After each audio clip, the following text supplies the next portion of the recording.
Why didn't Carrot and Yamato join the Straw Hat crew? Apparently, Carrot was initially created to be the 11th person to join the Straw Hat crew, and Zoe Oda gave some subtle hints that she would join the crew, and in Whole Cake, it was made clear that she would become a Mugiwara. So much so that at the end of Whole Cake, in the beginning of Wano, most fans saw Carrot as a member of the Straw Hat crew and not as a separate individual. Oda was giving Carrot a very interesting combat style, a unique power-up and a significant role in the crew. There were several reasons for her to join the Straw Hats, but after Yamato's appearance, Carrot was left in the background. Since the war in Wano began, Carrot has practically disappeared from the story. You can probably count on the fingers of one hand the moments when she appeared in the Wano arc after the start of the war. Oda left Carrot aside and apparently gave her the first destination that came to mind. Although he did not fit the character, anyone is better suited to rule Zoe than Carrot. She doesn't have any leadership skills and isn't mature enough to take on this role. Besides, Carrot has never wished for such a thing. Although it's common for authors to change their minds as time goes by, Oda should have given Carrot a more appropriate ending, instead of simply giving her a fate that seems to have been chosen hastily and without much care. It's possible that Oda simply lost interest in Carrot, or he may have left the character aside because of Yamato's great popularity. As soon as Yamato appeared, practically the entire One Piece fandom began to believe that the character would become a Mugiwara. There was such a huge commotion on the part of the fans for the character to join the Straw Hat crew that Oda and his editors may have been afraid to make Carrot join the crew and Yamato not. Apparently, Oda didn't create Yamato for the purpose of making the character join the Straw Hats. Yamato is Kaida's son, and idolizes Oden so much that he even adopted his name, and these facts make his final outcome very significant and symbolic. Kaido ruled Wano tyrannically on the basis of force and terror for a decade. He was Orochi's main protector and supporter. If anyone wanted to overthrow the shogun, they would have to defeat Kaido, and now Yamato allows the country to have a prosperous future by being Momonosuke's strongest protector. If anyone wants to overthrow Momonosuke, they will have to face Yamato. Oden and Yamato also have several points in common. Yamato, like Oden, longed to go out to sea and experience various adventures, and at a certain point in their lives, they both had the opportunity to choose between staying in Wano or leaving, but their choices were different. Oden, without a second thought, set up with Whitebeard and begged Whitebeard to let him sail with him, and when was on Roger's boat and returned to Wano to see the road poneglyph that was in the country. Oden didn't look at the island lest he be tempted to stay and abandon his journey at sea. Oden even ignored when the wounded Red Sheets cried out for help because the country was in such bad shape. Oden's selfishness in wanting to travel the sea doomed the country of Wano to suffering. So Yamato's decision to stay in Wano is so symbolic and important. The character could leave along with Luffy to the delight of fans, but that would have left the country of Wano defenseless. Oda even explained this in a conversation between Luffy and Yamato. During the Wano War, Yamato said every 2 seconds that he wanted to live adventures at sea, and Luffy even accepted him into the crew. There were several reasons for the character to become a Mugiwara, but probably all this was just to demonstrate that just like Oden, Yamato had a huge desire to leave Wano and venture into the sea. But unlike Oden, Yamato sacrificed at least temporarily his dream for the sake of the country. Yamato's decision is very symbolic and significant, and this has probably always been Oda's plan for the character. The problem was the way Oda generated a lot of expectation and hinted several times that Yamato would join the Straw Hat crew,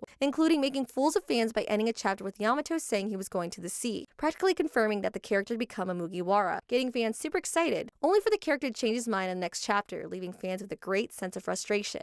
And if you found this theory interesting and don't want to miss any content like this about One Piece, subscribe to the channel and activate notifications so you don't miss any new videos posted here.